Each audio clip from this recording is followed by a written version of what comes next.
$55 years झाले.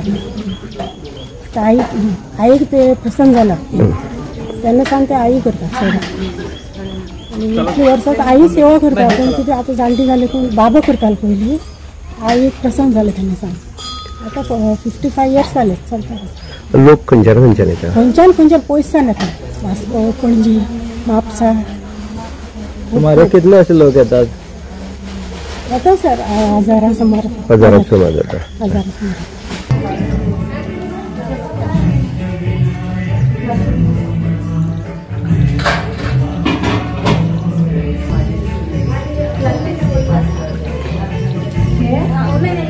मंदिर में दूध डालने के लिए आए।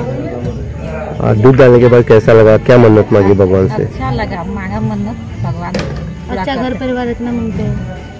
सांगेर आसा पाजीमळ हांगा जे धरण आणि बॉटनिकल गार्डन आसा ह्या एरियेक भितर आसा. आमी पळयता वर्सां नागपंचम जी आसा त्या नागपंचम आमचे हिंदू भाव जे आमचे हे आसा ते सगळे मोठे उत्साहान मनयता आणि नागाच्या रैनीक भितर वाळूरांक भितर दूध घालपाक वयता आणि अशी मोठी रांग जी आसा ती लागता.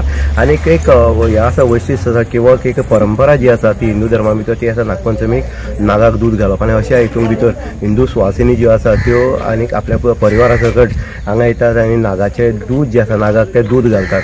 असो उत्सव जो आसा तो हांगा आगळो वेगळो कितले वर्सां जालीं हांगा नागनाथ देवस्थान जे आसा थंय आसा आणि मोठ्या प्रमाणात सांगेचे लोक तशें आवटसायडर लोक जे आसा राजस्थानी गुजराती सुद्दां लोक हांगा येवन मुद्दाम ह्या नागाच्या वारुळांक दूध घालून आपली मनोकामना जी आसा मनाक जी इच्छा आसा ती तेकडे मागता. कारण अशें एक देवस्थान जे आसा की जे आयज पर्यंत खंय तरी एक अस्तित्व असलें तरी आसतना खंय तरी शाबूत आसा आनी खंय तरी मागलेल्यो मागणी ज्यो आसा त्यो आयच्या दिसाक पूर्ण जाता अशें एक भविष्यवाणी आसा. म्हणटनीक आयज तुमी पळयता मोठ्यांतल्यान मोठे लोक जे आसा ते आयज येवन हांगा वारुळांक दूध घालता आसतना तुमी पळयता. इन गो हाती उदय देयकर सांगे.